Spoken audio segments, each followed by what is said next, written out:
I had the pleasure last night of watching the women's football semi-final between the Lionesses and the Matildas. I guess for me, pleasure and disappointment. Pleasure in the country in which I live won, but the disappointment of the country in which I was born was absolutely beaten. So, if any of you saw that game last night, we'd like just to test the chat out, that the chat's working. So if people could respond, that would be great. And just to make sure that everyone can hear.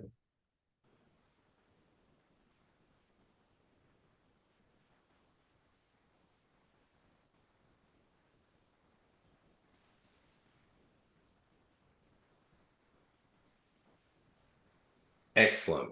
Good to see people joining. All right, I'm going to kick off. Welcome, everyone. Good afternoon to you all. I'm Chris Horton. I'm one of the directors at Lace Partners. I've had the pleasure of working with Lace for over 2 years now. As part of our summer series, we're running a number of webinars on buyer's remorse for HR technology. This is the second webinar. So if you missed the first one, please go onto our website and look it up. The second one is all about people and adoption. And we have a cast of very experienced people who've done lots in the change management space. I'm just going to jump to the next slide and do intros. Aaron, I'm going to jump to you first. Could you do a brief introduction to everyone? Of course, thanks, Chris. Great to be back on one of these webinars, talking about another angle for buyer's remorse. I'm Aaron. I'm the managing director, co-founder here at Lace Partners. Spent a career doing HR transformation programs around the world, and this topic around adoption is one of my big passions. It's always one of the challenges. So keen to get into it today, Chris. Fantastic, Aaron. Always good to have you on. Next up, Jess. Hey, Jess, how you doing? Hello guys, I'm Jess. I'm a manager here at Lace Partners. I have been with Lace Partners for 4 lovely years actually, and in the HR transformation space for over 7 years. So I bring on the ground experience, I guess. Last 3 years of my career have been managing change throughout various different organisations and focus on HR and people systems. And it's a topic I'm very passionate about, so I'm also looking forward to it. Perfect, thank you, Jess. And then special guest, Carolyn. Carolyn, how are you today? I'm fine. Hi. Hello, everyone. So I'm Caroline Keefe. I am currently run a small consulting company, but my change experience has largely been in Sky. So I led the HR operations and change team in Sky. And then from 2020 to 2022, just right in the middle of the pandemic, I was change and adoption director for a big people HR global transformation. So particularly passionate about change, comms, and very importantly, the adoption side of things. So hello, everyone. So I think we're all in major agreement about the value of change management and change and adoption.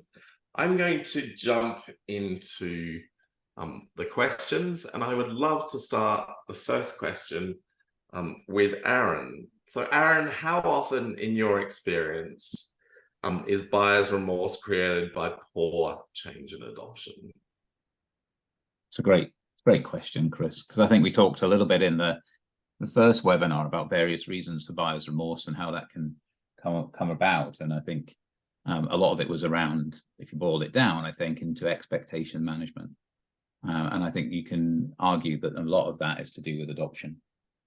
And I think, when we look at the projects that we work on, both implementations and optimization programs, 9 times out of 10, getting them the what's in it for me, the why, the behavioral change element of the program right is so critical to getting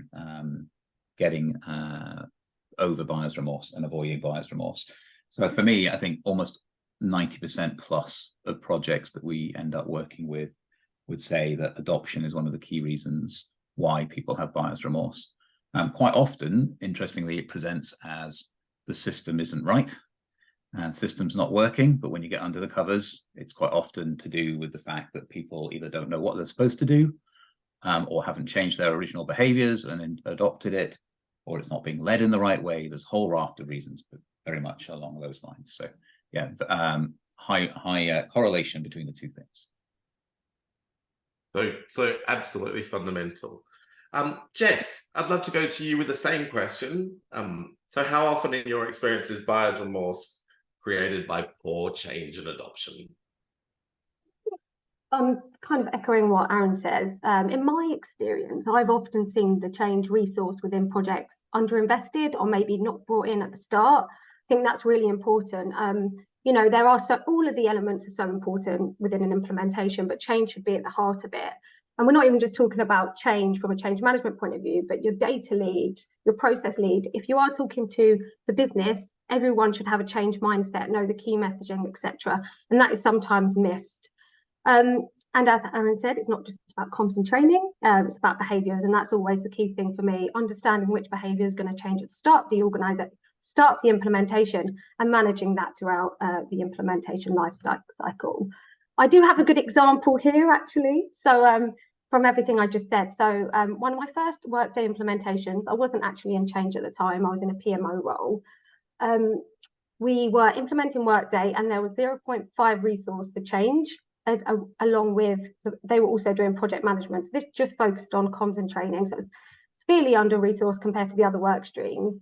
And I bumped into the project lead at Workday Rising a few years later, and he said, oh, Jess, like they haven't adopted it at all. Senior leadership haven't adopted it. There was no proper senior leadership engagement strategy. There was no behavioural change. And in my experience, I thought that was exactly why. You didn't take enough the time to really get to know your organisation and implement it and set expectations, like Aaron said. So I thought that was a good example for where I think that if they'd invested more in change, then they would have seen a bit higher adoption rates once it's gone live. And I think that's a great point, Jess, because I think it's fundamental to invest in change and adoption, but it's really getting the level right. And I think that's a key question that we'll touch on throughout this. Jumping to the second question, can change management ever rescue a bad situation and then switch that whole concept of buyer's remorse to buyer's delight? Carol, I'd love to go to you first. My answer is yes, but okay. So I think it really depends on what's so clearly something's gone wrong, something's been oversold, something's been poorly designed, there's maybe been a poor implementation, a lack of focus on adoption. So I think, you know, really understanding what's at the root of where the problems are. So I think that's the key there. And you know, if something has been, you know, it's been pushed out, there's not been really a focus on adoption, there's not really been a thought about changing behaviours, I think absolutely yes. I think really own up to it, fess up to it, and say, yeah, we missed that, we've pushed something out.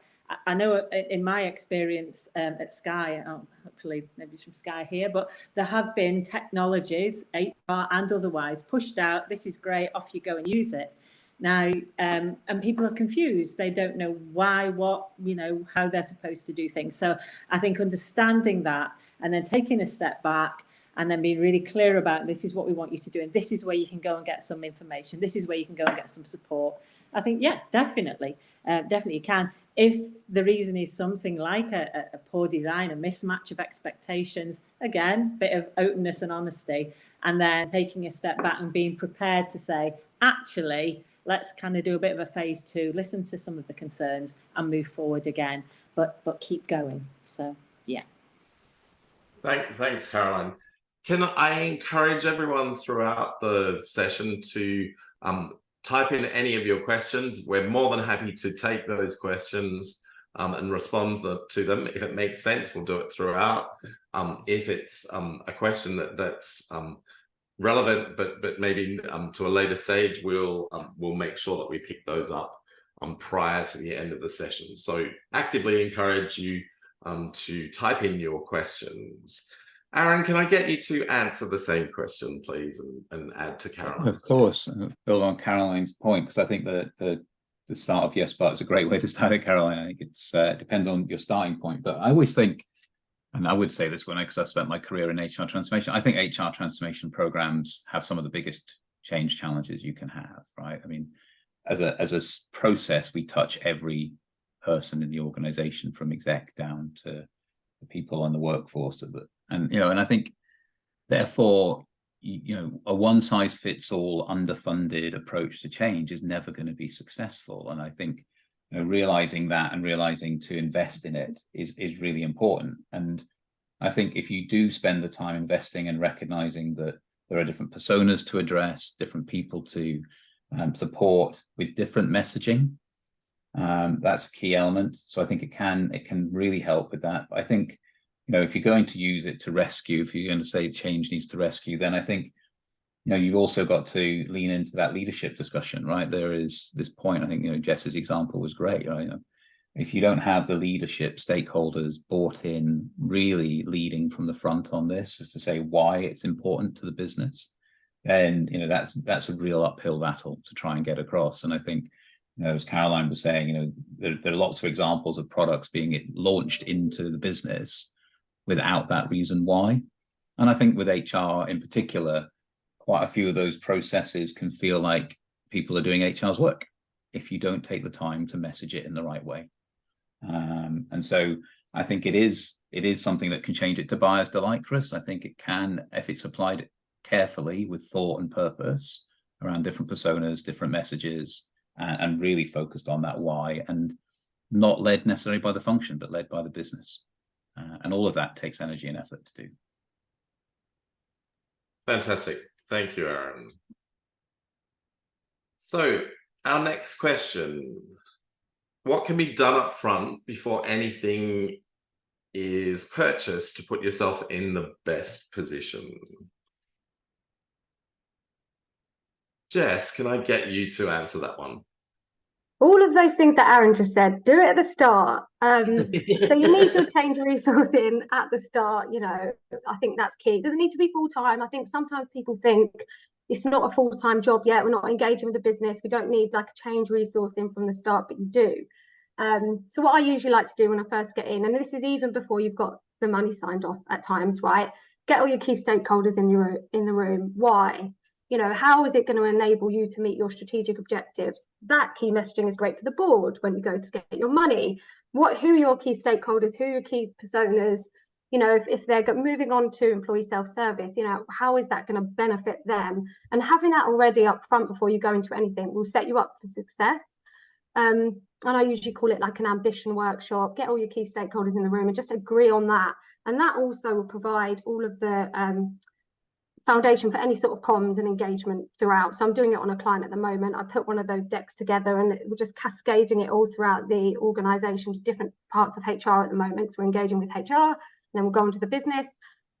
So that's key. Getting someone in from the start, making sure that everyone's on the same page and then using that to communicate and sell.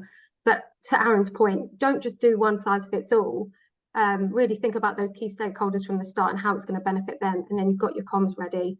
And then obviously you'll tailor them as you go through design and decisions get made.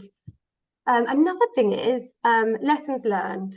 So what's happened before in the organization, what's gone wrong, what's not gone wrong, making sure you work with your system integrator partner to make sure that that's embedded within their change approach. I think it's quite key that there's often with system implementations, you've got your client and then you've got your systems implementation partner. So who's going to lead the change approach, making sure that is aligned to the organization that you're actually implementing technology into, because one size does not fit all and you really need to do that lessons learned exercise to get the most out of your system implementation.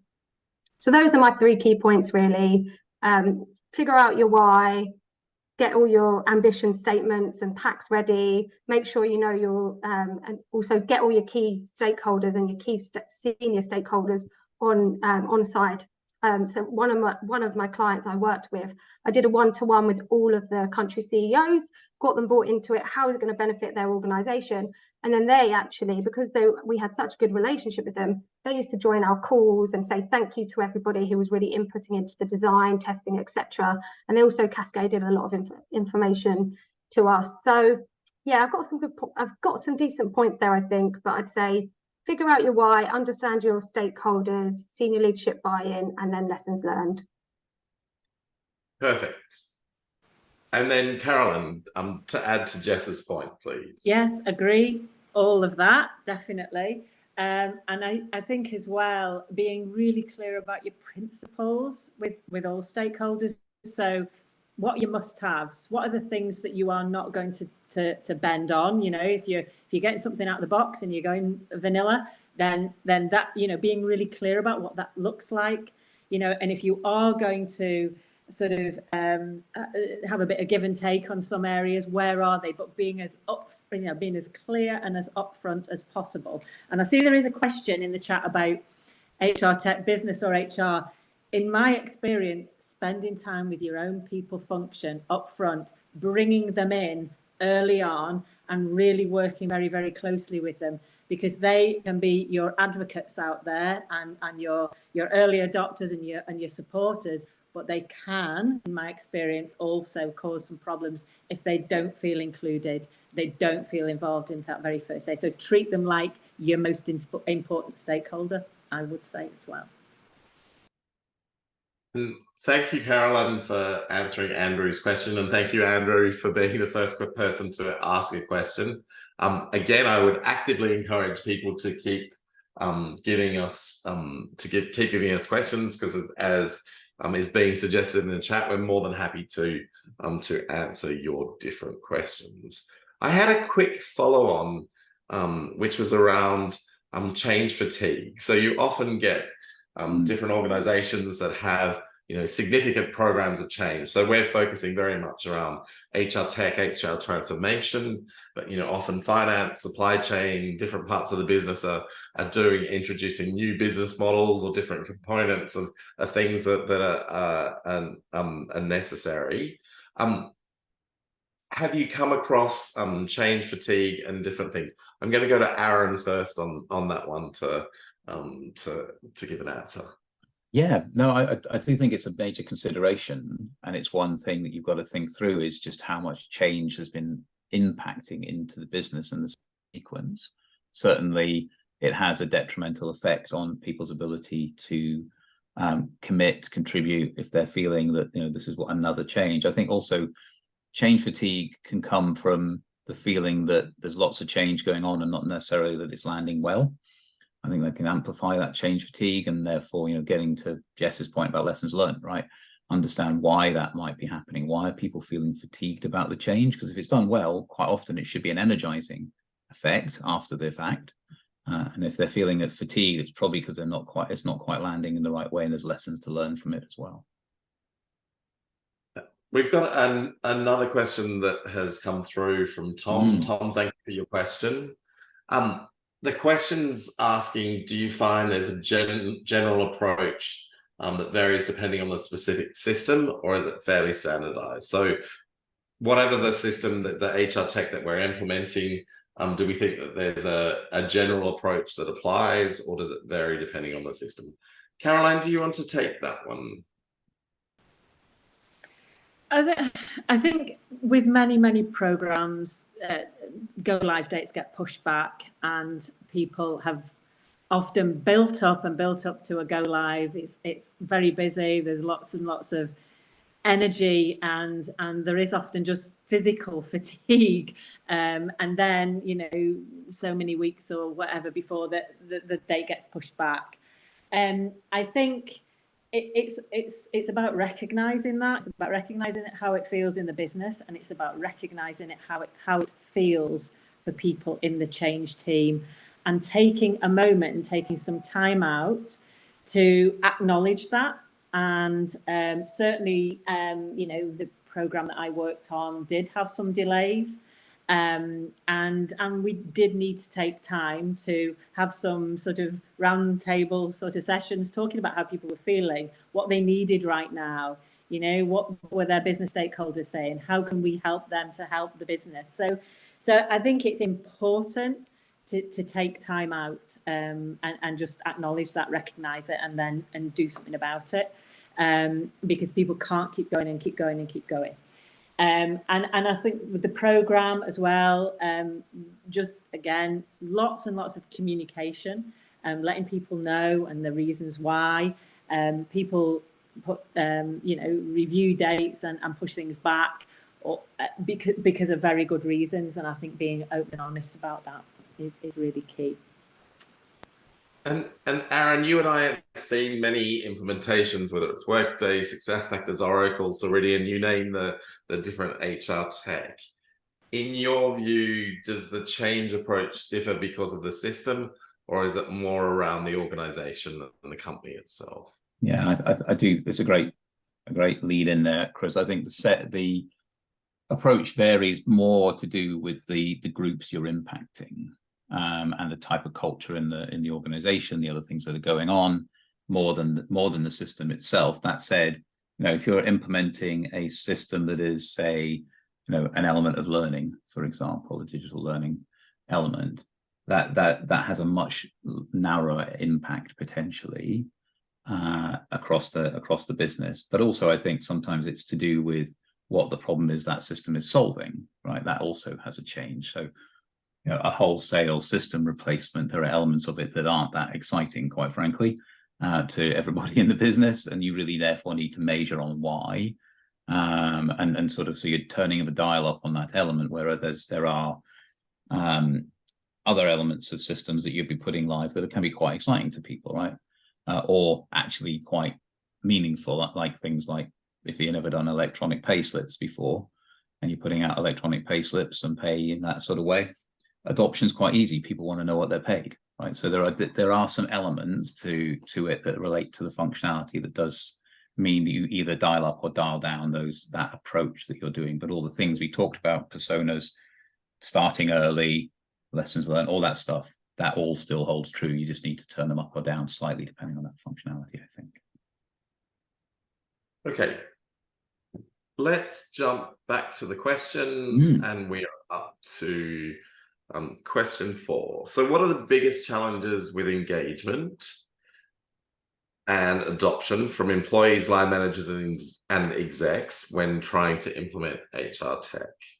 Carolyn, can I go to you first, please? Okay, so I touched on some of my answer in the earlier question, but don't forget about HR as a community and as a group. So really focus on keeping them informed, keeping them involved, keeping them excited, because they are going to often be your shop window out there.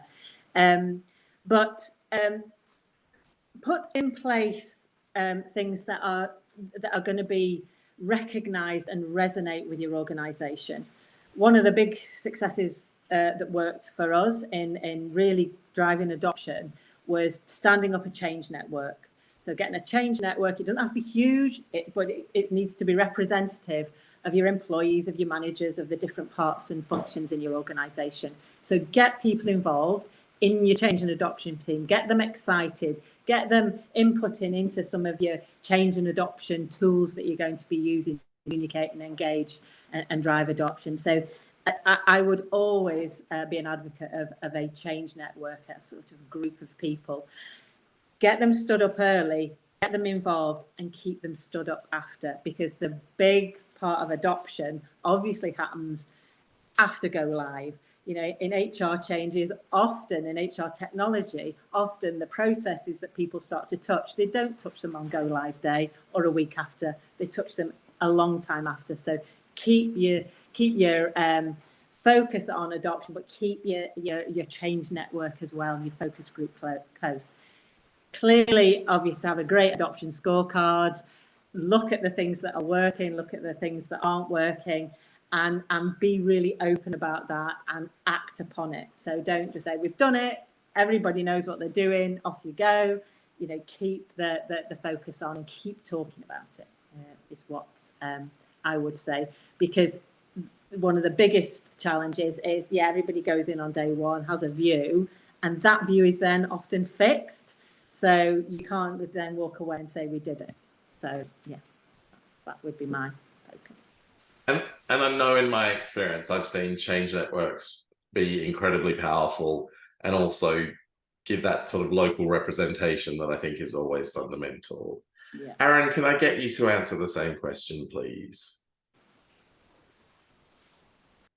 You're on mute, Aaron.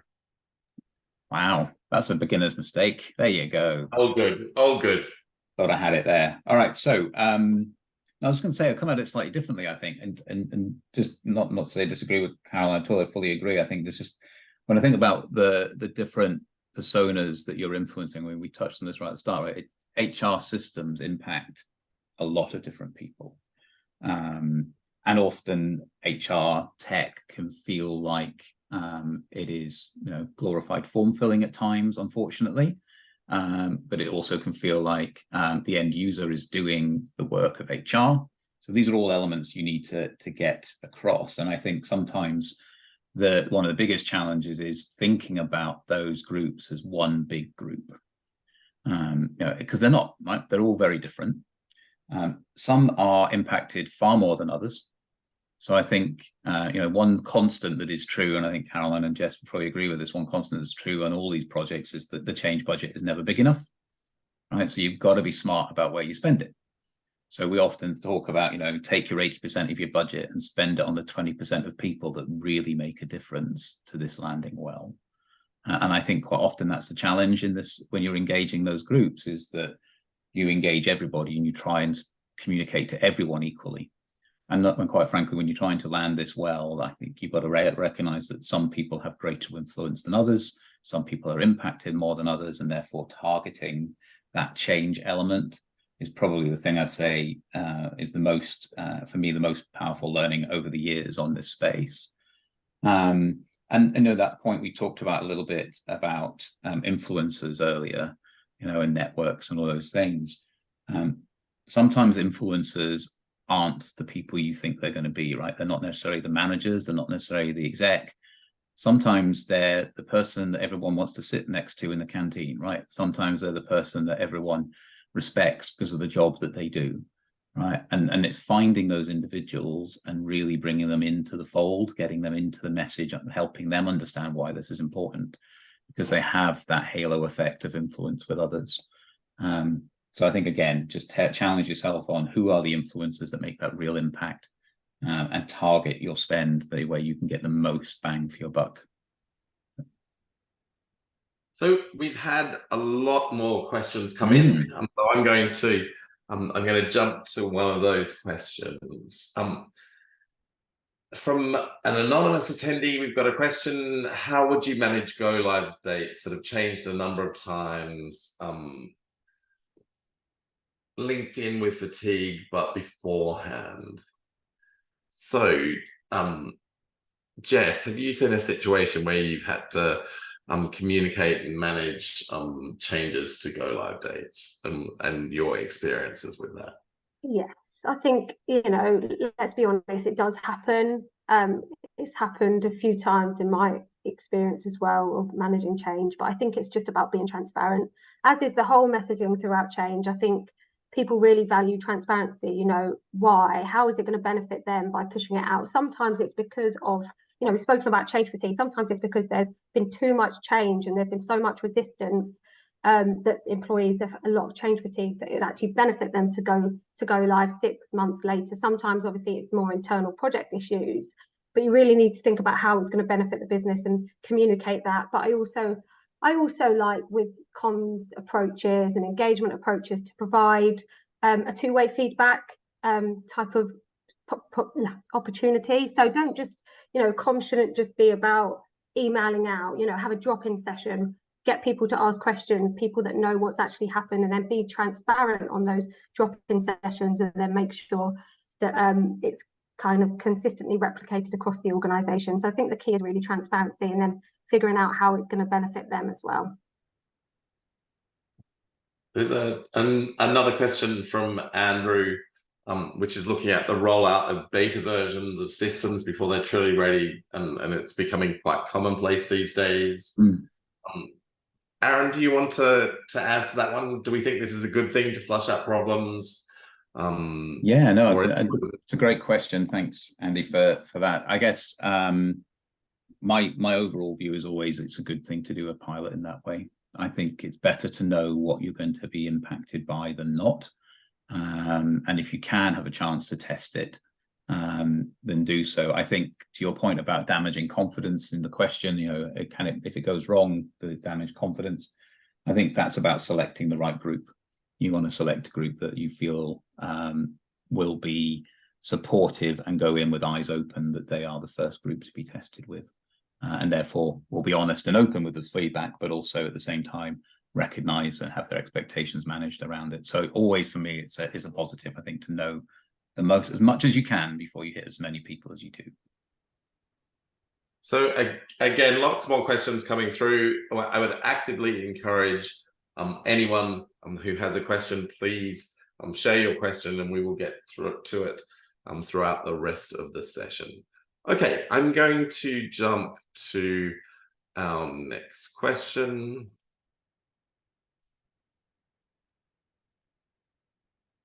So question 5, what are the best ways to measure change and adoption activities? Aaron would like to jump to you first, please. It's a great question, because I think this is probably the bit that is done least well, I'd say, in terms of adoption programs and projects, though, and has been a big focus of change in the market for some time now around how do you measure success. And I guess there's a couple of things there. One is to reflect on something we haven't talked about, which is, I think, again, hopefully Jess and Caroline would agree with, that for us in an HR environment, when you go live with a system, change and adoption starts after go live. There's prep up to the point of go live, but you need to run through a full cycle post go live really to understand whether you've got the right level of change and adoption. And quite often we find that the change and adoption teams finish with go live rather than continue that capability post. So I think that's one of the key things. You've got to have that capability in place post go live to allow you to measure successfully. I think you've got to be really clear as a team on what good output looks like and what the outcomes were you were trying to achieve. There's an adage we sometimes use, which is usage is not adoption. So just the fact that 100% people are using the system doesn't mean 100% of people have adopted the ways and behaviors changes you want to do. So what are the things that are the indicators that people are changing the way they operate? And I think you get into sometimes with any big system implementation, whether it's HR or others, that the go live itself becomes the measure of success rather than the change you originally set it up to do. It's an enabler typically of something else. So you've got to really focus in on those elements. There are products out there now that are helpful for some of the metrics around usage, right? And adoption in the system exposure itself, digital adoption platforms, the WalkMe, the App Learns, those kind of products, they can help a lot. The core systems themselves can tell you how people are navigating and using things, so you can get to some of the process adoption stuff. But the behavioral stuff, typically you need to do more listening in the market, into the organization, and follow up with those networks that Caroline was talking about and continue them on. Great, thank you, Aaron. And I think it's good to both point out the different products, but the different things that you need to do, and really make sure that you're clear about what you are actually going to measure. Jess, do you want to add to Aaron's points, please? See, I guess there's a couple of, I like to look at it 2 different ways. I think you can measure change before you go live, and then you can also manage change after you go live as well. So I often use, say, change readiness assessments. They are always very effective. I've been using one at the moment. We've uncovered quite a lot of stuff just before go live that we've had to implement a lot of mitigations for. So especially in like that awareness piece, right? But obviously surveys are great for any change readiness assessments. You can have AI with some of these surveys now as well, so you understand the segmentation of your workforce, where the answers are actually coming from. So for example, if, as I said, I usually put like awareness, leadership, training, capability, all of that stuff would be like the categories for the assessment. And then, if there was a certain region that said they're not aware, then you actually know that the comms hasn't landed there. It might have landed in a different region, but okay, so now you actually have to do something. So these are all the sorts of things I'd do before go live, and obviously that AI and the segmentation analysis will actually enable that to become more effective as well. And then afterwards, I guess, is more like the adoption. So as Aaron mentioned, you know, we've got the dashboards, metrics. Most of the big HCM systems and HR systems do come with, you know, some sort of dashboards, metrics, etc. So you can use that, or you can use another tool as well for that. But I think you have to really hold yourself to account. So I spoke about the client earlier, where we did a lot of stakeholder engagement with before the project started. And I was lucky enough as a consultant to actually stick around 6 months after go live to enable the adoption of this system a bit more. But we were actually brought onto the board each month. We were able to get into the board, and that actually really held us to account for the adoption stats. So we had our dashboard, we'd come in, you know, we'd say, why has this gone up? Why has this gone down? And it really actually helped drive the adoption, because within that, you know, we still had our change network. That's probably key to notice, by the way. Change network is not just for implementation. Change network, if it's a proper change network that's engaged and really passionate about it, they should stick around for afterwards, and we should continue with that change network. So we'd go to the board, we'd present our adoption stats, and then we'd take away the mitigations as well.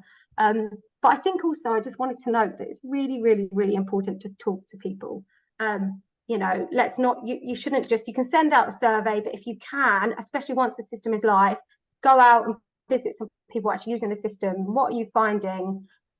You know, what are some of the issues you're facing? I know you can't do that with everybody, but that one-to-one exposure or focus groups, for example, can actually get real-time feedback, and you understand how people are feeling about it and the experience, not just like a one. You know, I actually had quite a difficult conversation with someone where they were really struggling with it, and having that conversation and seeing that emotion made me realize, actually, this isn't right. How can we fix it? And getting everyone together to really try and fix it. So I think that's key. It's the human element of it sometimes, when you are causing pain. You know, all adoption, you know, new ways of working will cause some sort of pain, but understanding that and understanding how to kind of get through those kinks with the business will really help. And I think, Jess, it's a great point that you've made around change readiness and really using that to course correct throughout the program, but then also making sure that through the different surveys or interviews or face-to-face conversations, that you're actually getting the sentiment, that you're getting the key measures that you need to in place. I'm going to jump to, we've got quite a few more questions, so I'm going to jump to some of the questions.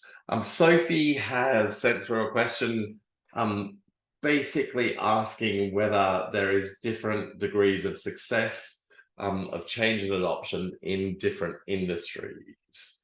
For example, a tech company is better at system adoption than more traditional industries or companies. Aaron, do you want to jump to that one first? I was actually going to ask Caroline to go first, I think, if I was fair, because it starts with tech companies there. I'm intrigued to see what your perspective was, having led change in a tech company. In Sky? Yeah. It's interesting. I don't think it's any surprise, but Sky's, you know, very innovative, as a customer experience, you get a great experience. As an employee, the technology within the organisation was somewhat underinvested, particularly the HR technology. And a lot of people recognise that. And, you know, so we were used to, as employees and as customers of Sky, because we all had Sky, we saw what was great, and we wanted to see, people had a hunger and wanted to see and have the same sort of experience when they were booking their holidays, when they had an HR query or whatever. I used to lead the team of advice, guidance and administrators. And so it was easy to get people excited about what we wanted to do with Workday, with ServiceNow, with WalkMe, because we used a digital adoption assistant as well. We got people very excited, but they were very demanding. So, you know, what we wanted to, you know, they were expecting and wanted to see something that was, you know, quite high tech, very intuitive. So they were more demanding. So I think that would be my experience there. Now, what they got with Workday was some really good stuff, and there was some stuff that they went, well, this is a bit clunky, or this doesn't quite, you know, do what I thought it was going to do. And again, I've talked a lot before about really be honest. I think you've got to be honest with people about the overall experience is going to be so much better. Self-serve is going to be better. You know, the change in behaviour is going to be better. But there are some things that are going to be a little bit, you know, maybe more difficult or not maybe what you're expecting. So as I say, they were a demanding audience, if you like, our employees and managers, quite rightly so. And as well, you know, Sky's very, you know, brand, colour, look, feel, the way that we speak, very, very important. So we very much had to replicate that in the design, the build, the comms and the adoption that we were doing. I have worked for more traditional companies as well, but that was quite some time ago. But I think it's kind of know your audience. Again, we go back to change networks. They're the people that know your business. You get a real sense of what's going to work, what they want, what they expect, and how they can work with you. So it isn't a one size fits all, but certainly it was really exciting and very rewarding delivering the change at Sky. But it was challenges as well. You know, it was hard work. So yeah. I would definitely agree, Carol. I'm glad you said that, because I think my experience over the years, when you know we're a cross-industry business, right? So we work across a lot of industries. Is that the tech companies that we've operated with and the software companies we've operated with typically have a different expectation of what the systems can do, and therefore can be a higher demand, and you have to manage expectations in a different way. Whereas I think in the traditional industries, it can be quite a big step change and a welcome step change, actually. And therefore, you know, I think I was thinking about a project Jess and I were both on, where we were working with an organization that had a lot of retail branches where there was no system. Everything was on spreadsheets or on paper. Right? So actually the rollout of the system was much easier from a change perspective, because then everything's, as you say, a big step change for people. So I think it varies very much from company to company, not necessarily from industry to industry. And I'm going to jump to the next question from Neil. So I know at Lace we've worked with a number of different companies who have what we call the disconnected workforce, where people may not necessarily use tech as part of their everyday job. So the question is, have any of the panel members had experience of using innovative methods to increase adoption among shop floor production workers who don't use tech as part of their job? Jess, do you want to jump to that one first? So I have, but I think I want to come in with a caveat that it does depend on your budget. So I think I've worked with not necessarily shop workers, but a similar type of workforce before, where we implemented a HCM system, and we actually put in iPads to enable them to use the tech. We'd put it in the depots they were, so people would actually go in and they could, you know, put in their leave, etc., on the iPads. But I'm going to caveat that, right? I think it shouldn't just be for HR systems. That, you know, that can have real use across other types of systems and give everyone like a base, and it does create a good experience because it's easy, etc. But it is one of the challenges, I think, when you're working with that type of workforce, because I've seen it in another organisation with similar, where we didn't have that budget, and they also found it more difficult. But I think that's when you really have to focus on behaviours, because the behaviour changes so much because it's about mobile, right? So you want to direct people to their mobile if they're not on laptops all the time. So that's where you really have to kind of make sure your mobile app is working, focus on the behaviours of self-service, moving from, say, somebody on your shop floor. You know, I think usually you move from going up to someone like an admin assistant on your floor, and say, can you put in this leave for me, or, you know, I've got this query, to, okay, I'm going to put it in on my phone. So I'd say if you haven't got the luxury of the budget of getting the iPads in, then you really got to focus on behaviours from the start, and you have to really advocate and champion for that self-service and that mobile usage. Fantastic. Okay, I'm going to jump to our next question.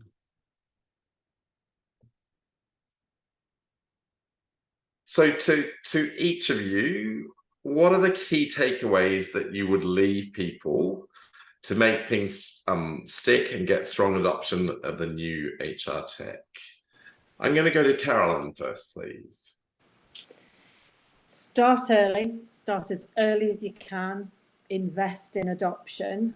Don't be too consumed always by go live, but think about adoption as this journey that people go on, this behavioural change. There'll be peaks and troughs. Really think about it for the long term. Stand up a change network and keep it stood up. And be resilient as well. Just build in some resilience in the team and in your approach, because you know it can be very, very difficult. And yeah, just plan, you know, long term. I think it would be my advice. Great. And then Aaron. And celebrate success. Absolutely. Yeah. No, it's a great point, Caroline. Yeah. No. So I think in the programs that I've seen be truly successful, all of the things that you were talking about, but absolutely taking moments to reward people to get them to focus on the good things is absolutely fundamental. Aaron, can I jump to you next? I think everything Caroline said. I think I was writing down, focus the change inward as much as outward on the team. So don't forget your own team's journey through this. You know, a lot of them will be worried about their own roles, jobs potentially, or learning new skills at pace. You know, first time they've been through a transformation, all those sorts of things. So don't forget the change of your own team as you go through, to Caroline's point about celebrating success. I think for me, spend your money where it counts. So the 80-20 thing, and find your influencers. Find those people who are really going to make an impact. And that would be sort of my takeaways. Great. Thank you, Aaron. Jess, last but certainly not least. So I've got all of those, obviously, and a couple more things to add, I guess, is understand your organisation all the way through. Speak to people as much as possible. That's where you're going to get the feedback of, is the change landing? Are you understanding how it's going to benefit you? Like I said earlier, you know, what are the emotions with the new system? What's the experience like? You just have to speak to people. That's the best way to understand your organisation. And the more people you can, the better. Whether that's through focus groups, surveys, one-to-ones, senior stakeholder interviews. That's always been my best part of change, right? Understanding the organisation and the different types of people, and you know how it's going to benefit. So I think that will help you all the way through. But also, change internal capability is so important, and you need to make sure you've got that all the way through, right? As consultants, you know, we don't want to leave knowing there's not someone to hand anything over to from a change point of view, especially because we often leave, like Aaron said, about a month after implementation or after hypercare. So, you know, making sure that you've got someone to start presenting to the board, or to actually figure out your adoption stats and change, you know, manage your change network. Like I said, that should go throughout after adoption as well. So those are my two to probably add, is understand your organisation and just make sure you've got that internal change capability after your consultants roll on. So a fantastic list from all three of you. We do have a number of questions that are still outstanding, and I would love to jump to those now. So the first one, with a change network for internal business team, how would you extend this out to a network without going into the detail of the change, but the practical aspect of recruitment? Carolyn, can I jump to you for that one? I'm not sure I entirely understand the question. So, you know, for my view, if you're doing a cross-business change, you need to have a change network which represents your business, represents everybody, all functions that are going to be impacted, all levels, and you have good representation and you know, diversity across your group. I think if you're recruiting people into your change network, I think you've got to be open and honest about what it is that you want them to do, what's the purpose of the network, you know, get them excited about the changes that are coming and involve them. So don't just use your change network and push out comms to them and tell them.